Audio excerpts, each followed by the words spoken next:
सुरतेतली लूट स्वराज्यात आलीच नाही आणि सुरतेतला खजाना स्वराज्याच्या कामी कधी पडलाच नाही. गोंदाजी नारोक एवढा खजाना घेऊन गायब कुठं झाले? स्वराज्यात कित्येक वर्षानंतर त्या खजानाचा शोध घेण्यात आला. छत्रपती संभाजी महाराजांनी सुद्धा त्याचा शोध घेण्याचा प्रयत्न केला. 13 वर्षे अक्षरशः त्या इलाक्यात लढाया चालल्या. तो इलाका बऱ्यापैकी नेस्तनाबूत करण्यात आला, पण त्या खजिन्याचा शोध घेण्यात कुणाला यश मिळालं नाही. तब्बल 350 वर्षानंतर तो खजाना, सुरतेतून आणलेली ते लूट आणि तो खजाना घेऊन तर आज निघालो होतो आपण त्या सुरतेमधून लुटलेल्या खजिन्याची माहिती घ्यायला. ज्या राजगडावरून आदेश निघाले होते सुरतेच्या लुटीचे आणि ज्या राजगडावर सुरतेच्या लुटीचा प्लॅनिंग झालं होतं, जाता जाता आम्हाला खूप भूक लागली होती. त्यामुळे मस्त सूर्योदय होत असताना आम्ही मॅगी करण्याचा निर्णय त्या डोंगरावर घेतला आणि मॅगी खाऊन आम्ही पुढे राजगडाकडे कूच केली.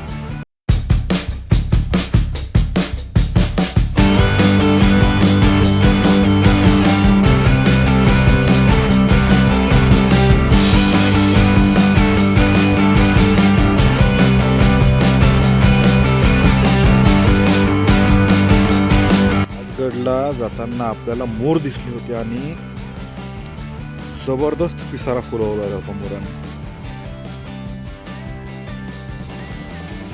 एवढं झूम होत नाही का, मस्त तरी दिसतात. राजगडच्या दिशेने सुरतेची दुसरी लूट केली असताना 1670 साली महाराजांनी तब्बल 1 ते 1.25 कोटी लक्ष होऊन स्वराज्यात लूट करून आणल्याची खातरजमा अनेक इतिहासकार करतात. त्याची किंमत कदाचित आजची अंदाजे 25 लाख कोटी असं सांगण्यात येते. कदाचित जेवढे गड किल्ले बांधण्यासाठी तेवढी किंमत खूप कमी असणार आणि कुण्यातरी दुसऱ्या मोगलांच्या स्वराज्यात जाऊन लूट करणं हे फार धाडसाचं काम. आणि हेच धाडस महाराजांनी 72 तास चालवतं त्या सुरतेमध्ये. खरं तर पहिल्यांदा लूट झाल्यावर कुणालाच खात्री नव्हती की सुरतेत दुसऱ्यांदा लूट होईल, पण राजगडावर सगळ्या योजना बनल्या. बहिर्जी नाईक आणि त्यांचं गुप्तहेर खातं कितीतरी वर्षांपासून याबद्दल योजना आखत असतं. सगळी माहिती मिळते आणि सुरतेची लूट करण्याची तयारी करण्यात येते सन 1670 साली. 1670 साली लूट केलेली असताना त्या लुटीचे 2 भाग केले जातात, ज्यातला एक भाग मकाजी आणि दुसरा भाग गोंदाजी यांना देण्यात येतो आणि त्यांना ती सगळी लूट घेऊन स्वराज्यात येण्याची जबाबदारी महाराज त्यांच्यावर पाळतात. पण ही लूट स्वराज्यात कधी आलीच नाही. सुरतेत केलेली ही लूट कुठं गायब झाली? कोण होते गोंदाजी नारो, केशव नारो? आणि एवढी मोठी झालेली लूट ही कुठं गायब झाली हा खरा प्रश्न आहे. आणि तीच लूट शोधण्याचा 350 वर्षानंतरही हा प्रयत्न चालू होता, ज्यात अनेक खून झाले असा कथानायकाचा त्यात अनुवाद दाखवलेला आहे, जी की शोध नावाची कादंबरी आहे. प्रसिद्ध लेखक मुरलीधर खैरनार यांनी या कादंबरीने खरं तर झपाटून टाकलं. ही कादंबरी वाचायला लागलो तेव्हा तुम्ही वाचताना कधीच तुम्हाला कंटाळा येणार नाही अशी ही कादंबरी. त्या सुरतेच्या लुटी ही सगळी कहाणी आणि 350 वर्षानंतरही त्या लुटीसाठी, त्या खजिन्यासाठी चाललेली ही सगळी खुनाखानी. कोण होते केतकी देशपांडे, जी खोजणार म्हणून तिची निवड झाली होती 12व्या पिढीचंही? काय संबंध तिचा बापूजी मुदगलांशी आणि गोंदाजी नारोंशी? महाराजांनी दिलेला आदेश गोंदाजींनी का पाळला नाही? गोंदाजींनी सुरतेहून दुसऱ्या लुटीतला आणलेला खजिना स्वराज्यात का आणला नाही, किंवा तो कुठं गायब झाला? आणि त्या खजिन्यासोबतच गोंदाजी नारो हे सुद्धा गायब झाले होते. खरं तर हीच सगळी स्टोरी आहे. हीच आपण आज या बघण्याचा प्रयत्न करणार आहोत. यामुळेच ही पावलवाट आपल्याला घेऊन आली आहे राजगडावर. आपण जो बघतोय हा मागचा पाली दरवाजा आहे, जो की राजपालखीचा मुख्य दरवाजा आहे. ज्यावेळेस 3 वर्षापूर्वीसुद्धा मी आलो होतो त्यावेळेस गुंजवणी दरवाजातून हा चोर दरवाजा आणि मागच्या दिशेला दिसतोय तो तोरणा किल्ला. खरं तर ती लूट याच दरवाजाने राजगडावर येणार होती 350 वर्षापूर्वी, पण तो संदेश महाराजांना कधी मिळालाच नाही. हा सगळा वरचा व्ह्यू आणि हा बाले किल्ल्याचा वरचा जाणार रस्ता आहे आणि हा समोर दिसतोय तो तोरणा किल्ला आहे. पालीगावातून येणारा दरवाजा आहे हा.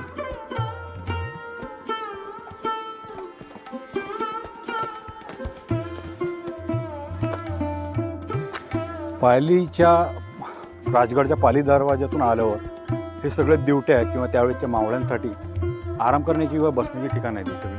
आणि आता बऱ्यापैकी हे नवीन बांधकाम झालेलं आहे. वरच्या भिंतीच्या आहेत ज्या सगळ्या ह्या नवीन बांधकाम आहे आणि खालची तटबंदी आहे सगळी जुनी आहे. आणि या दिशेला दिसतोय तो आहे बालेकिल्लावरचा, जिथं राजांचे राणींचे महाल असायचे. खरं तर आता पुरातत्व खात्यामार्फत इथं सगळं बांधकाम चालू आहे.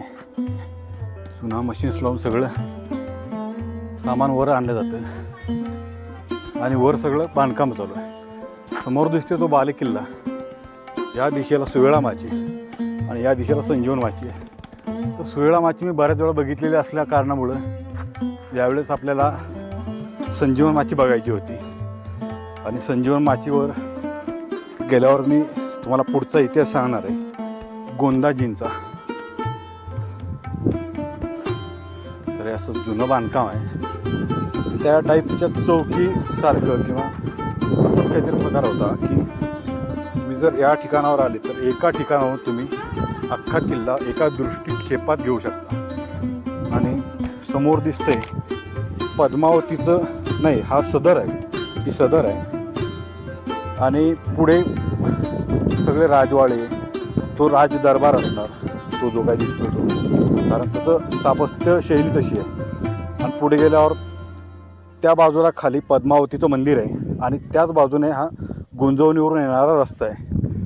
आणि आपण आलोय या बाजूने पाली दरवाज्यातून. हा राजपालखीचा मार्ग होता आणि वर चढत जाऊन आपल्याला या दिशेने संजीवन माचीकडे जायचं. संजीवन माचीकडे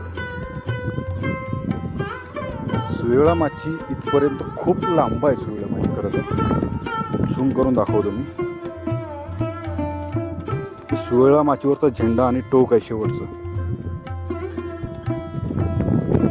सुवेळा माचीला तरी बालेकिल्ल्याच्या डाव्या बाजूने जाता येतं, पण संजीवनी माचीला जाताना बालेकिल्ल्याला उजव्या बाजूने अख्खा वळसा मारून जावं लागतं. आणि संजीवनी माची सुवेळा माचीपेक्षा थोडी लांब आहे.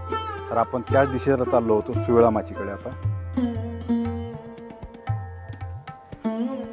संजीवनी माचीची तटबंदी आहे सगळी आणि संजीवनी माची खूपच लांबच लांब अशी संजीवनी माची आहे.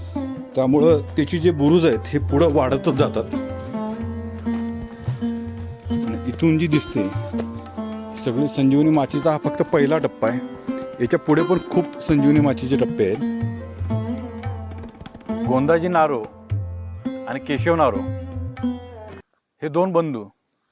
गोंदाजी नारोंचं अख्खं कुटुंब परंपरागत महाराजांच्या कारकिर्दीत त्यांनी अख्खी सेवा बजावलेली आणि महाराजांच्या भरोशातली ती सगळी माणसं.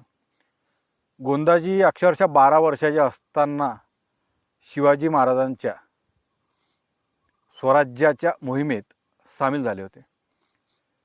आणि गोंदाजींचे जे वडील होते ते छत्रपती शिवाजी महाराजांच्या समवयीन असल्यामुळे ते लहानपणापासून त्यांच्यासोबत राहिलेले एक व्यक्तिमत्व होते. त्यामुळं गोंदाजी नारोंच्या अख्ख्या कुटुंबावरच महाराजांचा पहिल्यापासून प्रभाव होता आणि महाराजांचा तेवढाच विश्वासही होता. सुरतेची मोहीम याच राजगडावर आखली गेली. हीच ती संजीवन माची, या दिशेची सुवेळा माची आणि मागच्या दिशेला असलेला हाच तो बालेकिल्ला, जिथं महाराजांनी सुरतेच्या पहिल्या लुटीची मोहीमसुद्धा आखली होती. सुरतेची दुसरी लूट करण्याची सुद्धा मोहीम याच राजगडावर आखली गेली. खरं तर सुरतेची जेव्हा पहिली लूट झाली तेव्हा अक्षरशः तिथल्या व्यापाऱ्यांना किंवा मुघल सैन्याला हे कधीच वाटलं नव्हतं की सुरतेवर दुसरी लूट होईल. कारण इतक्या कमी काळात आपला जीव धोक्यात टाकणं हे कुठल्याच राजाला त्यावेळेस मान्य नव्हतं. पण स्वराज्य कार्यासाठी, स्वराज्य धर्मासाठी, मावळ्यासाठी, रयतेसाठी छत्रपतींनी आपला जीव पणाला लावला आणि बरेच वर्ष सुरतेची मोहीम आखण्यात गेली. त्यासाठी बहिर्जी नाईक यांच्यासारखे गुप्तहेर त्यांनी सुरतेत पाठवले. आणि त्यातही एक गंमत अशी घडली की स्वतः बहिर्जी नाईक, त्यांचं गुप्तहेर खातं आणि काही मावळे मिळून सुरतेला 1 महिना अगोदरच ठाणं मांडून बसलेले होते. त्यांनी बऱ्याच वर्षात माहिती मिळवली होती कुठल्या व्यापाराकडे काय आहे, कारण बक्कळ व्यापार हा सुरतेतून चालायचा. मुघलांचं ते व्यापारी केंद्र होतं आणि महाराजांना त्यावेळेस असं वाटायचं की असं व्यापारी केंद्र आपल्या स्वराज्यात असायला पाहिजे. कारण त्याच्यामागे एक खास कारण होतं. त्यातून मिळणारा कर हा खूप मोठा होता. म्हणजे कितीतरी लाख कोटींच्या जवळपास कर हा औरंगजेब आणि शहाजहानला त्या काळात फक्त सुरतेतून जात होता. कारण हे सुरत व्यापारी केंद्राचं प्रमुख केंद्र होतं. तिथं डच, पोर्तुगीज, इंग्रज आणि सगळे व्यापारी तिथं येऊन आपला व्यापार करत असल्यामुळं त्यातून भला मोठा कर त्या सत्तेसाठी जात होता. पुढे तसं घडलंही. मुंबईच इंग्रजांनी आपलं व्यापारी केंद्र बनवलं, तेही महाराजांच्या त्या लुटींमुळंच. कारण त्यांचा औरंगजेबावर किंवा सुरतच्या त्या व्यापारी केंद्रावर तेवढा भरोसा राहिला नव्हता आणि त्यामुळं त्यांनी आपलं व्यापारी केंद्र हलवून मुंबईच्या बंदरावर आणलं आणि त्याचा बराचसा फायदा हा महाराजांना झाला. महाराजांना आपली लूट जी करायची होती सुरतची दुसरी, त्यासाठी महाराजांनी बऱ्याच योजना आखल्या आणि त्यातली मजेदार योजना जी होती ती अशी की महाराजांनी महिनाभर पूर्वीच गुप्तहेर खातं सगळं तिथं कामाला लावलं होतं सुरतेमध्ये. आणि त्यांनी तेव्हाच अफवा उडवायला सुरुवात केली होती सुरतेमध्ये की शिवाजी राजे आने वाले है और सबको लूटने वाले है, शिवाजी राजे आने वाले है और सबको लूटने वाले. दर 5-6 दिवसाला ते अशी अफवा अख्ख्या सुरतेमध्ये उडवायचे. त्यावेळेस त्या व्यापाऱ्यांना सगळी धास्ती बसली होती की आपली सुरत शहर कदाचित दुसऱ्यांदा सुद्धा लुटू जाऊ शकते आणि पहिल्या वेळेत आपली जी हानी झाली तशी हानी होऊ नये त्यासाठी बऱ्याच व्यापाऱ्यांनी आपला जो खजिना, म्हणजे जर एका व्यापाऱ्याची 15 दुकानं असतील, 30 दुकानं असतील, तर त्यातला सगळा जो मुद्देमाल असा, महत्त्वाचा सामान, महत्त्वाचा जो ऐवज असायचा तो एका ठिकाणी आणून ठेवला. आणि ते ठिकाणं सुरतेपासून जी आजूबाजूची खेडी होती सगळी, तर त्या खेड्यांमध्ये तो सगळ्या व्यापाऱ्यांनी तो ऐवज जमा केला. त्यामुळं महाराजांना एक चांगली गोष्ट झाली की महाराजांना लूट करण्यासाठी प्रत्येक दुकानात किंवा जास्त फिराफिरी करायचं काम त्यावेळेस पडलं नाही. डायरेक्ट त्यावेळेस महाराजांनी ज्यावेळेस धाड टाकली सुरतेवर, त्यावेळेस त्याची आपलं जे घोडदळ नेलं होतं त्याची बरीचशी अशी 10 सैन्य विभागात विभागणी केली आणि त्यातलं एक विभाग फक्त आजूबाजूची जी सैन्याने किंवा व्यापाऱ्यांनी लपवलेली जी संपत्ती होती ते संपत्ती गोळा करण्यासाठी त्या सैन्याची निर्मिती केली होती. तर त्यामुळे त्यांना ती लूट करणं फार शक्य झालं लवकरात लवकर. महाराजांनी 3 ऑक्टोबर 1670 साली सुरत लुटायला प्रारंभ केला. पहिला दिवस 3 ऑक्टोबर, 4 ऑक्टोबर आणि 5 ऑक्टोबर 72 तासात अक्षरशः सुरत लुटली होती. आणि सुरत लुटताना महाराजांनी फार कमी जीवितहानी केली. बोटावर मोजण्याजोगीच जीवितहानी महाराजांकडून झाली. कारण महाराजांचे सक्त आदेश होते की जो आडवा येईल त्यालाच मारा, बाकी कोणाला त्रास देऊ नका. आणि एका इंग्रज अधिकाऱ्याची एक नोंदसुद्धा आहे की ज्यावेळेस दिल्लीची लूट झाली होती मुघलांकडून किंवा त्यांच्या अगोदरच्या शासकांकडून, त्यावेळेस लाखो कत्तली झालेल्या आहेत. आणि छत्रपतींनी जेव्हा सुरतेची लूट झाली त्यावेळेस बोटावर मोजता येतील एवढे फक्त त्यावेळेस तिथे हत्या झाल्या होत्या. म्हणजे ही खरंच वाखाणण्याजोगी गोष्ट आहे. तर आपण गोंदाजी नारोनवर परत येऊ. महाराजांनी इकडून जाताना तब्बल 12 ते 12.5 हजार सैन्य सुरतेकडे रवाना केलं होतं, घोडदळ अख्खं. तर गोंदाजी नारो आणि केशव नारो हे दोघं सख्खे भाऊ होते. पण गोंदाजी नारोंचे जे भाऊ होते केशव नारो यांचा सासवडच्या जवळील एका युद्धात मृत्यू झाला होता. त्यामुळं गोंदाजी नारो हे महाराजांच्या सैन्यात कार्यरत होते. ज्या वेळेस सुरतेची लूट करण्याचं ठरवलं तोपर्यंत गोंदाजी नारोंवरती घोडदळातली जी सगळी घोडी होती त्यांचं पाहणी करण्याचं काम, त्यांना सांभाळण्याचं काम गोंदाजी नारोंचं कुटुंब आणि गोंदाजी नारो हे करत होते. पण ज्यावेळेस मोहिमा आखल्या जात त्यावेळेस जबाबदारी वाढून घोडदळाचं एका तुकडीचं एक सरदार किंवा प्रमुख पद हे गोंदाजी नारोंना सुद्धा देण्यात येत असे. तसं सुरतेच्या लुटीत सुद्धा झालं होतं. 12,000 मावळे ज्यावेळेस इकडून महाराजांसोबत निघाले, सुरतेची लूट तब्बल 3 दिवस चालली. त्या 3 दिवसाच्या मोहिमेत अक्षरशः महाराजांनी सुरत अख्खी लुटून काढली. सुरत एवढी लुटली की दुसऱ्यांदा तिथं व्यापार करण्याची कोणाची हिंमत सुद्धा झाली नाही. आणि गंमत अशी की महाराजांनी त्यावेळेस जी कमी महत्त्वाची साधनसामुग्री होती अक्षरशः सुरतेतल्या लोकांना वाटून दिलेल्याच्या नोंदीसुद्धा आहेत. असं म्हणतात की त्यावेळेस सुरतेतली कित्येक गरीब लोक ही श्रीमंत होऊन गेली. महाराजांनी अक्षरशः कमी किमतीची जी साधनं संपत्ती होती त्यांना अक्षरशः खैरात म्हणून वाटून टाकली आणि महत्त्वाची जी हिरे जडीत सोनं ही सगळी संपत्ती आपल्या 12,000 जनावरांवरती लादली आणि तिथून निघून आले.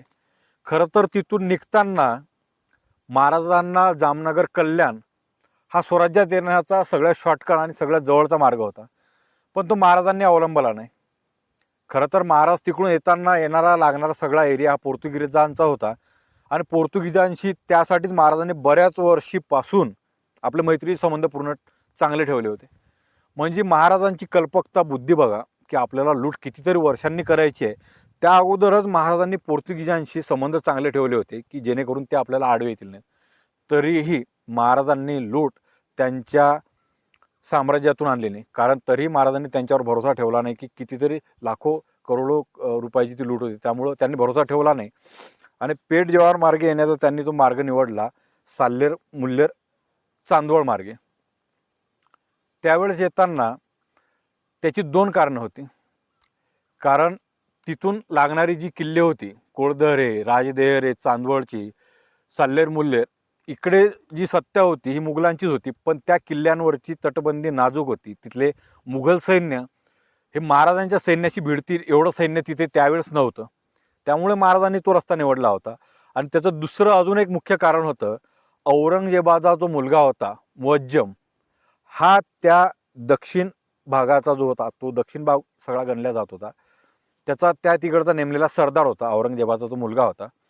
पण त्यावेळेस मुअज्जम आणि औरंगजेबामध्ये संपत्ती वादावरून काही भांडणं चालू होती. त्यामुळं महाराजांना कदाचित ते असं वाटलं की मुअज्जम आपल्याला एवढा काही जड जाणार नाही किंवा तो आपल्याला वाट अडवणार नाही, कारण औरंगजेबाशी त्याची आपल्या पित्याशी तेवढी भांडणं चालू होती.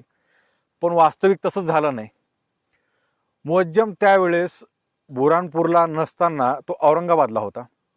महाराजांनी ती योजना आखली आणि मुल्लेर आणि बुरानपूर हे सुद्धा लुटण्याचं महाराजांनी ठरवलं, कारण बुरानपूर हे औरंगाबाद आणि दिल्लीनंतरचं सर्वात महत्त्वाचं शहर होतं, व्यापारी शहर. त्यानंतर मुल्लेर हे त्यापेक्षाही अतिशय महत्त्वाचं शहर होतं. मुल्लेरचा इतिहास एवढा जुना आहे मित्रांनो, साल्लेर मुल्लेर जी किल्ले म्हणतो आपण त्यातलं हे मुल्लेर आहे. आणि रत्नजडितांसाठीचं सर्वात पुरातन शहर म्हणून मुल्लेरचा उल्लेख महाभारतात सुद्धा रत्नपूर या नावाने आहे, 2500 वर्षापासूनचा. महाराजांनी अक्षरशः मुल्लेरची इतकी वाट लावली की त्यात नोंदी आहेत की महाराजांनी व्यापारी उद्ध्वस्त करून टाकलेत. मुल्लेर ज्यावेळेस महाराजांनी लुटलं त्यावेळेसपर्यंत महाराजांनी लुटलेलं मुल्लेर हे हिरे जडितांची राजधानी होतं. पण महाराजांनी मुल्लेर लुटल्यानंतर अक्षरशः 13 वर्षे तिथे युद्ध चालत राहिले आणि मुल्लेर शहर अक्षरशः बर्बाद झालं. त्यानंतर तिथं प्लेगची साथ आली होती त्या काळात आणि मुल्लेर शहर अक्षरशः बर्बाद झालं आणि तिथून तो व्यापार अक्षरशः बंद झाला. बुरानपूर सुद्धा, आताचं बऱ्हाणपूर त्याला म्हणतात, ते आता मध्य प्रदेशात मोडलं जातं, ते सुद्धा महाराजांनी येताना लुटलं होतं. बुऱ्हाणपूर आणि मुल्लेर मार्गे ते स्वराज्यात देण्याची त्यांनी आखलं होतं. पण मुअज्जमला ज्यावेळेस कळलं त्यावेळेस मुअज्जम तिकडून त्यांचा पाठलाग करत निघाला. मुल्लेरला येण्यापर्यंत त्याने 4 दिवस गमावले. 14 तारखेपर्यंत त्याला आपली महाराजांनी कुठल्या रस्त्याने जाणार आहेत हे हेरांकडून पक्की बातमी मिळाली, कारण महाराजांनी हेरांना सुद्धा चकवा दिलेला होता. त्यामुळं मुअज्जम त्यावेळेस तिकडून निघाला त्यावेळेस मुल्लेर साल्लेर मुल्लेर जवळच्या किल्ल्याजवळचा दाऊद खान कुरेशी नावाचा तरफदार, त्या काळातला मुघलांचा सरदार होता, किल्लेदार. त्यांनी मुअज्जमने त्यांना संदेश पाठवला की तुम्ही पुढे जा आणि महाराजांच्या सैन्याला अडवून टाका. तर त्यावेळेस मुअज्जम पुढे निघाला आणि पुढे निघत असताना महाराजांना लक्षात आलं की आपली फसवणूक झाली, आपण फसलोय. आता आपला पाठलाग केला जाणार आणि स्वराज्यात ही सुरतेहून आलेली लूट स्वराज्याच्या कधी कामी पडणार नाही, आपण इथेच पकडल्या जाऊ आणि लूट सगळी इथंच सोडावी लागणार. त्यावेळेस महाराजांनी युक्ती वापरली. आपण आणलेल्या सैन्याचे 4 भाग केले. स्वतः एका भागाचं नेतृत्व स्वतः महाराजांनी केलं, दुसऱ्या भागाचं नेतृत्व मोरोपंत पिंगळे यांनी केलं, तिसऱ्या भागाचं नेतृत्व मकाजी यांनी केलं आणि चौथ्या भागाचं जे नेतृत्व होतं महत्त्वाचं ते गोंदाजी नारो यांनी केलं. पण त्यातला खजिन्यात 2च भागात विभागणी केली. त्यात पहिला भाग होता मकाजीकडे दिलेला अर्धा भाग आणि दुसरा भाग होता गोंदाजी नारो यांच्याकडे दिलेला दुसरा भाग. आणि त्या दोन्ही भागांच्या सुरक्षितेसाठी मोरोपंत पिंगळे यांनी ती जी आपली सुरक्षा आणि प्रणाली होती ती मधातून न्यायची होती. आणि दोन्ही मार्गे तो खजिना सुरतेहून निघाला. सुरतेहून निघत असताना साल्हेर आणि मुल्हेरच्या ज्या दिशेनं तो खजिना येत होता त्यावेळेस मधातून मोरोपंत पिंगळे हे त्यांना संरक्षण देत होते आणि स्वतः खुद्द छत्रपती शिवाजी महाराज हे त्या ठिकाणी थांबले, म्हणजे दाऊद खान कुरेशी आणि मुअज्जम औरंगजेबाचा जो मुलगा होता त्याला तोंड देण्यासाठी. पण महाराज स्वतः ज्यावेळेस थांबले त्यावेळेस त्यांनी फक्त 3-3.5 हजार सैन्यच आपल्यासोबत ठेवलेलं होतं आणि बाकीचं सैन्य त्यांनी पुढे पाठवलं होतं. असं असताना त्यांनी असं ठरवलं की आपलं येणारं सैन्य कदाचित त्यांच्यापेक्षा लहान आहे, त्यामुळे महाराजांनी कांचनबारी ही खिंड लढवण्याचं ठरवलं, जी की वणी दिंडोरी नावाच्या खिंडीच्या नावाने सुद्धा ओळखल्या जाते. आणि ती खिंड लढवण्यात ठरवलं आणि कांचनबारीची लढाई त्यावेळेस खूप गाजलेली लढाई आहे कांचनबारीची, आणि ती लढाई त्यावेळेस गाजली.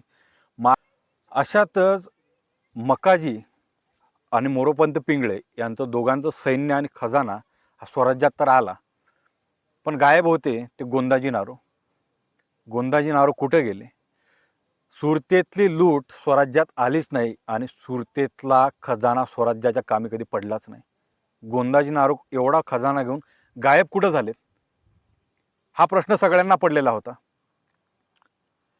स्वराज्यात कित्येक वर्षानंतर त्या खजानाचा शोध घेण्यात आला. छत्रपती संभाजी महाराजांनी सुद्धा त्याचा शोध घेण्याचा प्रयत्न केला. 13 वर्षे अक्षरशः त्या इलाक्यात लढाया चालल्या. तो इलाका बऱ्यापैकी नेस्तनाबूत करण्यात आला, पण त्या खजिन्याचा शोध घेण्यात कोणाला यश मिळालं नाही. तब्बल 350 वर्षानंतरही तो खजाना, सुरतेतून आणलेली ते लूट आणि तो खजाना घेऊन गोंदाजी नारो गायब तर झाले नव्हते. गोंदाजी नारोंनी छत्रपती शिवरायांना दगा तर दिला नव्हता. एवढी मोठी संपत्ती बघून छत्रपती शिवरायांना दगा देण्याची त्यांच्या मनात इच्छा तर जागृत झाली नव्हती. असं बऱ्याच जणांच्या मनात प्रश्न पडला असेल, पण त्याची कहाणी काहीतरी वेगळीच आहे. खरं तर गोंदाजी नारोंनी महाराजांना दगा दिलाच नव्हता, पण खजिना गेला तरी कुठं? खजिना सापडलाही नव्हता. तेच आपल्याला बघायचं आहे. खरं तर याच राजगडावरून ती सगळी आदेश गेली होती आणि याच राजगडावर तो सुरतेतला खजिना, ती सुरतेतली लूट येणार होती. कदाचित याच किल्ल्यांसाठी, तटबंदींसाठी ती वापरण्यात येणार होती, पण ती सुरतेतली लूट स्वराज्याच्या कामी कधी पडलीच नाही आणि ती सुरतेतली लूट स्वराज्यात कधी आलीच नाही.